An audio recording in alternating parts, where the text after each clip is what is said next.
Hello,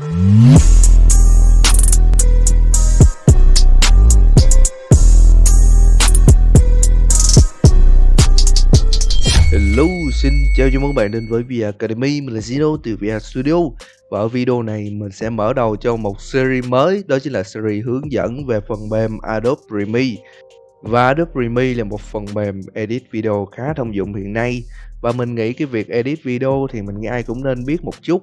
Kể cả không cần quá sâu thì các bạn cũng nên biết cắt ghép cơ bản. Trước tiên các bạn bật cho mình Adobe Premiere lên.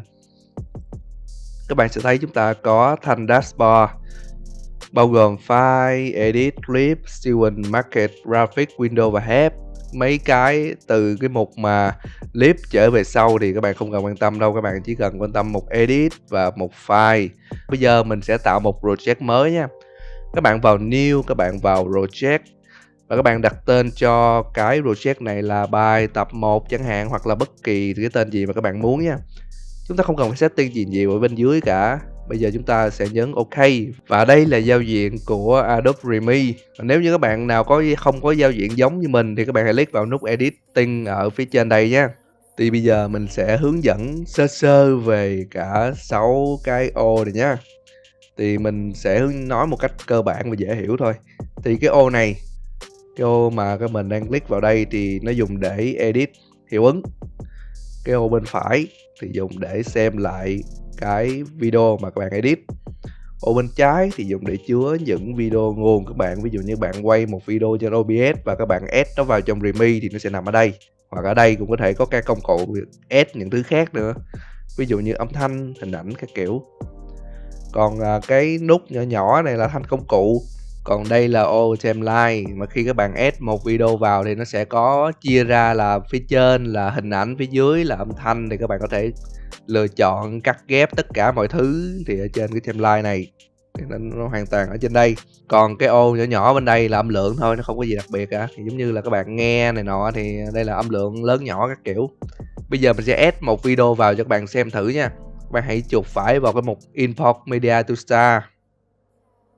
Các bạn click vào nút Import. Mình sẽ chọn một video. Đây, mình sẽ chọn một cái video gameplay. Đây, khi mà các bạn add video vào Premiere nó sẽ hiện ở đây. Các bạn click double vào nó thì các bạn sẽ thấy nó hiện ở đây và các bạn có thể review nó. Các bạn để xem thử video clip của mình có cái gì đó này nọ. Đó.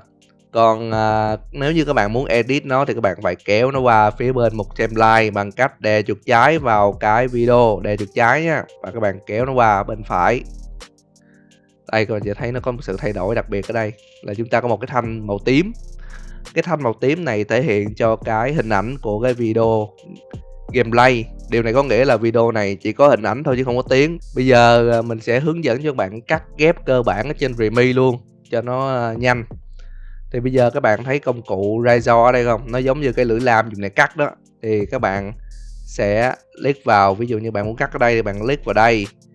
Và các bạn kéo cái nút trên đây đi thêm đoạn nữa để xem thử đến một phút nào đó mà các bạn muốn cắt thì các bạn tiếp tục cắt tiếp. Cắt, đó. Và các bạn chọn lại công cụ chọn. Các bạn đây bây giờ chúng ta có 3 phần rồi. Nhìn giống như là một cái thanh nhưng mà bị cắt ra làm thành 3 phần vậy đó. Thì cái phần ở giữa các bạn có thể quăng đi đâu tùy thích. Các bạn nên quăng ra sau hay là các bạn có thể xóa nó đi. Rồi khi mà xóa đi thì khúc giữa chúng ta sẽ có một khoảng trống. Rồi các bạn sẽ dồn nó lên. Dồn cái khúc sau lên thì các bạn sẽ thấy là nó sẽ bị ngắt ở một đoạn giữa cái đây. Đó, nó sẽ tự động chuyển qua một cái đoạn khác. Thì đây chính là cái cách cắt ghép. Thì đây chính là cách cắt ghép cơ bản ở trong Premiere. Thì mình khuyên là nếu như đây lần đầu bạn sử dụng Premiere thì bạn nên tập thật nhiều. Chỉ cần một ngày bỏ 1 tiếng ra vào trong Premiere, bật project lên, add video vào và quăng nó qua sequence, sau đó cắt. Thì một ngày chỉ cần bỏ 1 tiếng thì mình nghĩ là cỡ 3 ngày thôi là bạn sẽ thuần thục những cái việc cắt ghép này rồi. Thì đây là video hướng dẫn cơ bản về Adobe Premiere và cũng là mở đầu cho series hướng dẫn Adobe Premiere luôn. Nếu có vấn đề gì thì các bạn hãy comment ngay phía dưới nha, tụi mình sẽ cố gắng trả lời nhanh nhất có thể.